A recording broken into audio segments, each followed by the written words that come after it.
இந்த மாதிரி பண்ணிவிட்டு ஒரு ரவுண்ட் ஷேப்பில் வந்து இதை மாவில் டிப் பண்ணி ஒரு பாம் வச்சு நீங்கள் ப்ரெஸ் பண்ணிவிடுங்க. ப்ரெஸ் பண்ணிவிட்டு உங்கள் ரோலரை வச்சு நல்லா தேய்க்கும் போது அது ஈஸியாக தான் இருக்கும். பட் எனக்கு நல்லா ஒட்டிச்சு, கொஞ்சம் ஹார்டாகவே செய்யணும் நீங்கள்.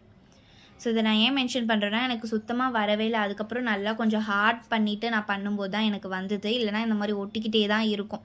ஸோ அதனால தான் நான் சொல்கிறேன். ஸோ இந்த மாதிரி திரட்டி வச்சுக்கலாம். இதை வந்து நான் நிறைய பீசஸ் ஆஃப் இதை வந்து நான் திரட்டி வச்சுருக்கேன். இதெல்லாம் திரட்டிட்டு நெக்ஸ்ட்டு வந்து டொமேட்டோ சட்னிக்காக நம்ம கொதிக்க வச்சதை எடுத்துடலாம். அதுக்கு மேலே இருக்க தோலை வந்து நல்லாவே பீல் பண்ணிவிட்டு இந்த மாதிரி கட் பண்ணி மிக்சியில் ஆட் பண்ணிக்கோங்க, மிக்ஸி ஜாரில்.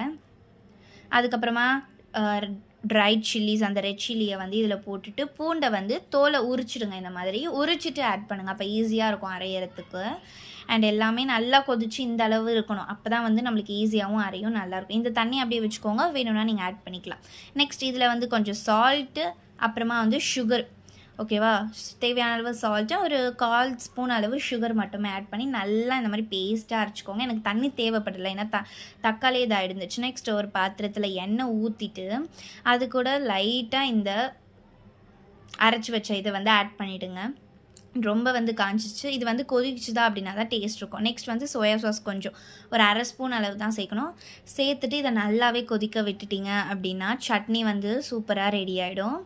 அவ்வளோதான். இதுக்கு நெக்ஸ்ட்டு வந்து ஸ்டஃபிங் பண்ணிடலாமா? ஸ்டஃபிங்லேருந்து மோமோஸ் வச்சுட்டு நான் எல்லாத்தையுமே திரட்டிட்டேன். ஸோ அதனால் ஸ்டஃபிங் வச்சிடுறேன். ஸ்டஃபிங் வந்து வைக்கும்போது இந்த மாதிரி ஈஸியாக வந்து உங்களுக்கு மடிக்கிறது எப்படின்றத சொல்கிறேன்.